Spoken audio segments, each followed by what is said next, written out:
সামা রমাদানা ঈমানাও ওয়া ইহতিসাবা। দুইটা শর্ত থাকতে হবে। এক নম্বর শর্ত হচ্ছে সওয়াবের নিয়তে রোজা রাখতে হবে। দুই নম্বরে হচ্ছে ঈমান থাকতে হবে। ঈমান, আমার রাসূল বলেছেন কিয়ামতের পূর্বে অধিকাংশ মানুষের ঈমান থাকবে না। 1000 জন মানুষের মধ্যে 999 জন মানুষ হবে ঈমান হারা। একটা মসজিদ পূর্তি মানুষ থাকবে, কিন্তু একজনের ঈমান থাকবে না। জোরে জোরে বলি নাউজুবিল্লাহ। আর কিয়ামতের পূর্বে মসজিদ পূর্তি মানুষ থাকবে, কিন্তু ঈমানদারের সংখ্যা খুঁজে পাওয়া যাবে না।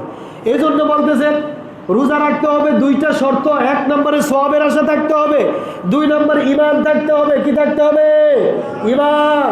এই সওয়াবের আশা ঈমান দিয়ে সওয়াবের আশায় যদি কেউ মান সামা রমাদানা ঈমানাও ওয়া ইহতিসাবা, রমজান মাসে 1 মাস সিয়াম সাধনা করে গুফিরা লাহু মা তাকদ্দামা মিন যামবিহি, তার বিগত জীবনে যত গুনাহ করেছে, পাহাড় পরিমাণ গুনাহ করেছে, পাহাড় পরিমাণ গুনাহগুলোও আল্লাহ রাব্বুল আলামিন মাহে রমজানে রোজা রাখার কারণে তার পাহাড় পরিমাণ গুনাহগুলোকে একেবারে ডিলিট করে দিবে। আরো জোরে বলেন সুবহানাল্লাহ। তাইলে মাহে রমজানে রোজা রাখার দরকার আছে না নাই? তারপরে 2 নম্বর কথা হচ্ছে আমার রাসূল বলেন মান কামা রমাদানা ঈমানাও ওয়া ইহতিসাবা, রাতের বেলা যদি কেউ তারাবির সালাত আদায় করে, তারাবির সালাত, এটার জন্য 2টা শর্ত। 1 নম্বর ঈমান থাকতে হবে, 2 নম্বর শর্ত হচ্ছে সওয়াবের আশা থাকতে হবে। সওয়াবের আশা কেন বলি?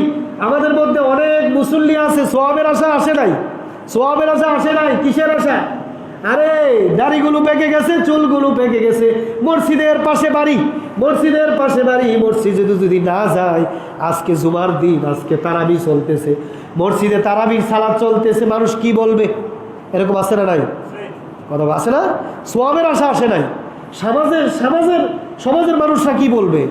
আমার অন্যান্য প্রতিবেশী কি বলবে? আমি এমন একজন সম্মানিত ব্যক্তি, আমাকে মানুষ কি বলবে? সওয়াবের আশায় মসজিদে আসে নাই। কিসের আশা আসছে? মানুষ ভালো বলবে, সামাজিকতার জন্য। এই জন্য নবীজি বারবার বলেছেন মান সামা রমাদানা ঈমানাও ওয়া ইহতিসাবা, রোজা রাখতে হবে, তারাবির সালাত আদায় করতে হবে। 2টা শর্ত। 1 নম্বর ঈমান থাকতে হবে, 2 নম্বর কিসের আশা থাকতে হবে? সওয়াবের আশা। যদি এই 2টা কাজ করেন, আল্লাহ রাব্বুল আলামিন আপনি বিগত জীবনে যত গুনাহ করেছেন সমস্ত গুনাহগুলোকে আল্লাহ মাফ করে দিবেন। আল্লাহু আকবার বলেন। আমার প্রিয় বাবারা, ভাইরা, শেষ কথা হচ্ছে মান কমাল ইমামা হাত্তা ইয়ানসরিফা কুতিবা লাহু কিয়ামু লাইলাতিন। তারপরে তারাবির সালাতে আমরা অনেকে আছি কিছু নামাজ পড়ে ভেগে যাই, কয়েক রাকাত পয়রা ভাগ্য যায়, এরকম আছে না? আমার রাসূল বলতেছেন যদি কেউ ইমামের সাথে শেষ পর্যন্ত তারাবির নামাজ আদায় করে, তবে সে সারা রাত কিয়ামুল লাইল তারাবির নামাজ আদায় করার সওয়াব পাবে। আল্লাহু আকবার বলি।